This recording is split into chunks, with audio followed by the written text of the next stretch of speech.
Socrates famously claimed, "I know that I know nothing," perhaps the most profound statement ever uttered about human knowledge. What appears as simple humility reveals a fascinating paradox about wisdom. Those who possess the most of it are often the least certain about what they know. Look around you.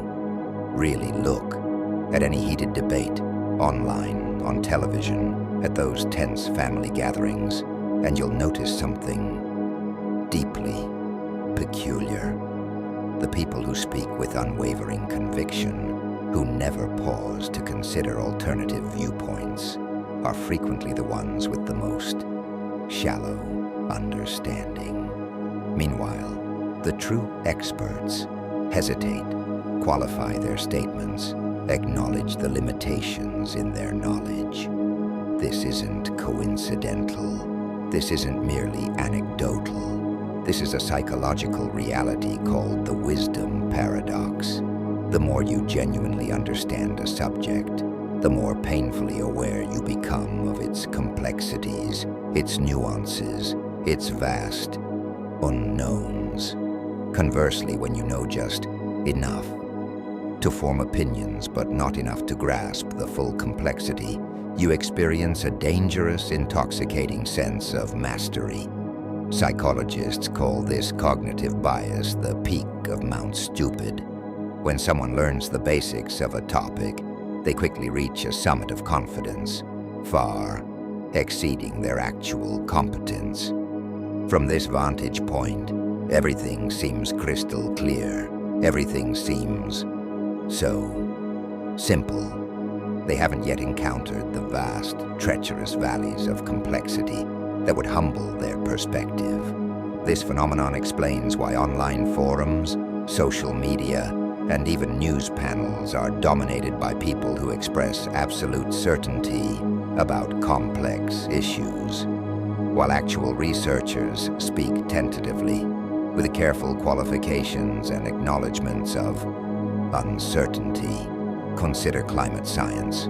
Actual climate scientists typically avoid absolute statements, emphasizing confidence intervals, limitations of current models, and areas requiring further research.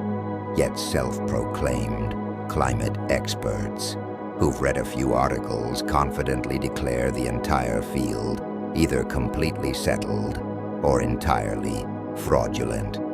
Philosopher Bertrand Russell observed this pattern decades ago, noting that the whole problem with the world is that fools and fanatics are always so certain of themselves, while wiser people are so full of doubts. His observation wasn't just philosophical musing.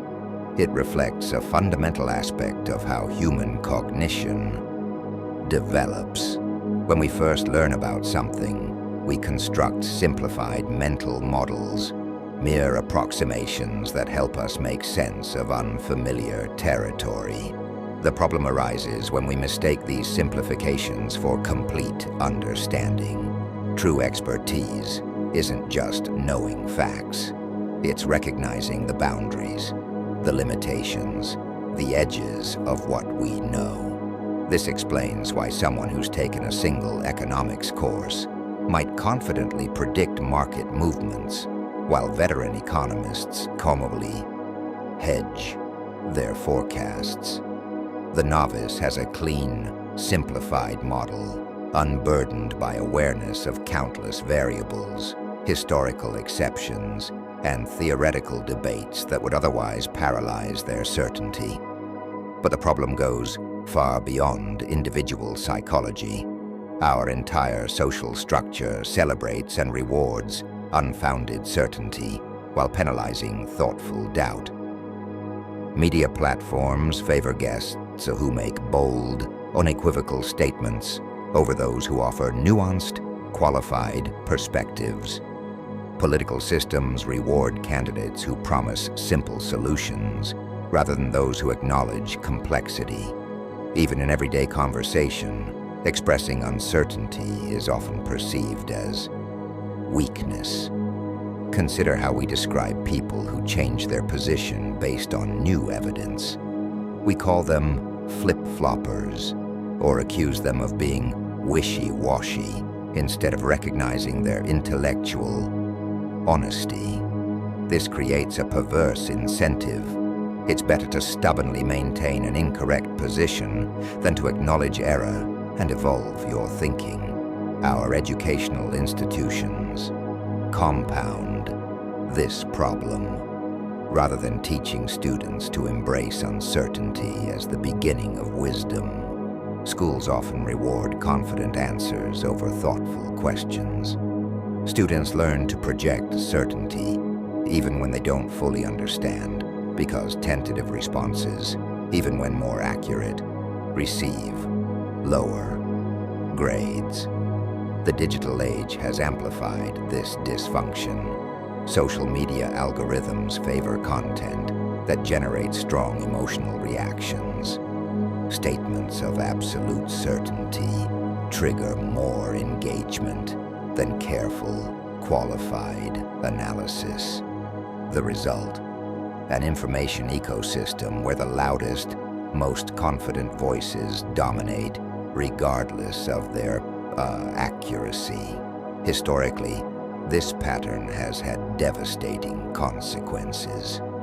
Some of humanity's greatest catastrophes resulted not from ignorance, but from absolute certainty in flawed ideas. Political ideologues, convinced of their infallible understanding, implemented policies that caused immense suffering. Military leaders, certain of quick victory, launched disastrous campaigns. Business titans, confident in unsustainable models, created economic collapses. The ancient Greeks had a word for this dangerous combination of limited knowledge and excessive confidence: hubris. They viewed it as a cardinal sin, not just a personal failing, but a threat to society itself.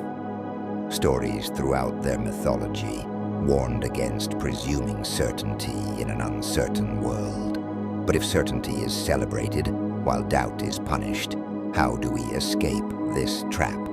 The answer begins with recognizing that intellectual humility isn't weakness.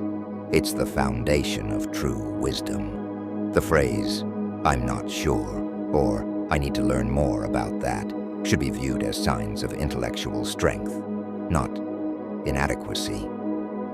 We must also restructure our information ecosystem to reward accuracy over confidence. Imagine media platforms that tracked pundits' predictive success rates, rather than just featuring those who speak most forcefully. Imagine educational systems that taught students to identify the limits of their knowledge, rather than just accumulating facts. At an individual level, we can cultivate what philosopher Karl Popper called critical rationalism, the willingness to subject our own beliefs to rigorous scrutiny and revision.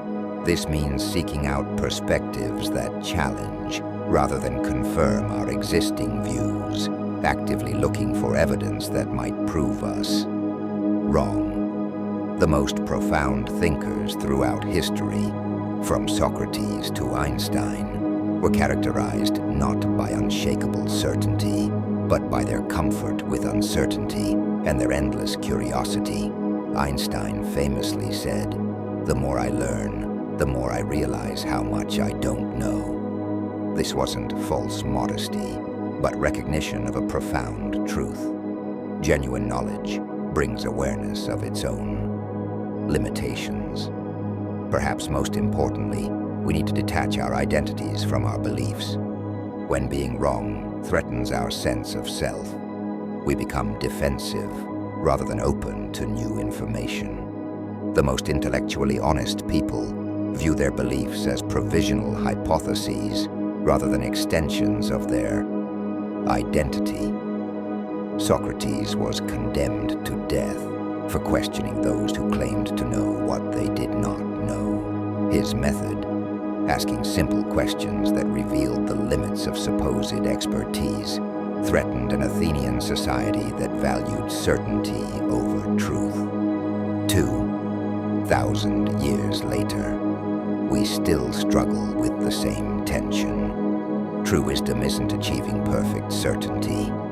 It's becoming comfortable with uncertainty while continuing to seek understanding. It's recognizing that the map is never the territory, that our mental models are always approximations of a more complex reality. The next time you find yourself absolutely certain about a complex issue, pause and consider whether you've reached the peak of Mount Stupid. The next time you hear someone express doubt or uncertainty, consider whether you're witnessing not ignorance, but wisdom. In a world that celebrates false certainty, embracing the limits of your knowledge might be the most radical act of all. As philosopher Voltaire advised, doubt is uncomfortable, but certainty is absurd. If you found value in these reflections on knowledge and certainty, subscribe for more philosophical explorations of how we think and why it matters. Remember that in the pursuit of wisdom, questions are often more valuable than answers, and acknowledging what we don't know is the first step toward genuine understanding.